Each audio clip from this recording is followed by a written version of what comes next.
Okay, so we're just getting a look at this medial meniscus. We're just starting, so this is the first thing we're looking at.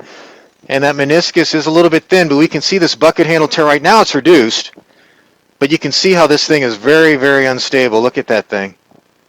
So we're going to do everything we can to save that for you, like we talked about, starting by placing some implants all the way around the periphery to hold this thing together as best we can.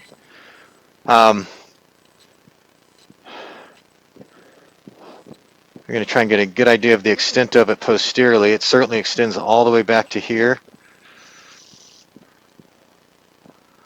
You can see the split going all the way back there. So we've got our work cut out for us here. Okay, we'll show you some more in a little bit. Okay, I want to give you an idea or a picture of this all suture repair device. We're going to try and get way back here. Hold the camera here, please. We're going to hold the camera real still right there.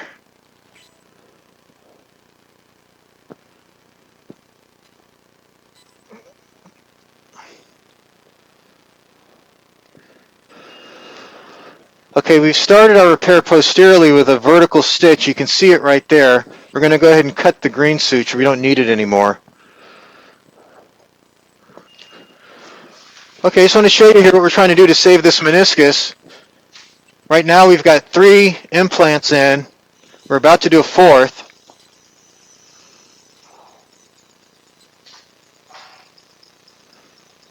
Right now we're just irrigating the knee so we can get a good picture.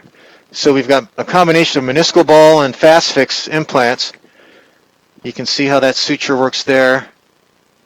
Same thing in the very posterior horn, and then we've got a fast fix there. We're going to try and place another flexible fast fix right back here, kind of in the direction my shaver is going in.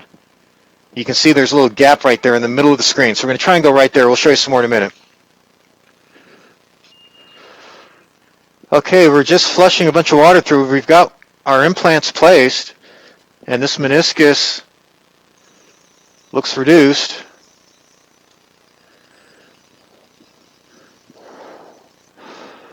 You can see how that looks now. It's obviously been beat up a little bit because it's been torn for a while, but at least it's reduced now, and if we can get that to heal like it is, I think that's a win for you. Okay, so there we go. We'll pull back. You can see your meniscus is actually a little bit thinner than normal, but you know, you have to play the hand you're dealt, right? So that looks good. We're going to go ahead and place our PRP just to give you an idea of where we place it. We're going to place it around the periphery here. So back where the red is where we're going to place our PRP. We're not going to put needles into the white meniscus. It's too thin. But we'll see if we can't get a little bit of PRP at the meniscocapsular junction. So this will be the end of the video. We've looked around the rest of the knee. Here's another look at the central part of the knee. The ACL looks good. We've got a little cautery device to make sure there's no bleeding. So we can put that in. And primarily we look at the joint capsule with that, like right here. And then once we stop that, we'll go ahead and get you back to the recovery room. So good luck to you now. Bye-bye.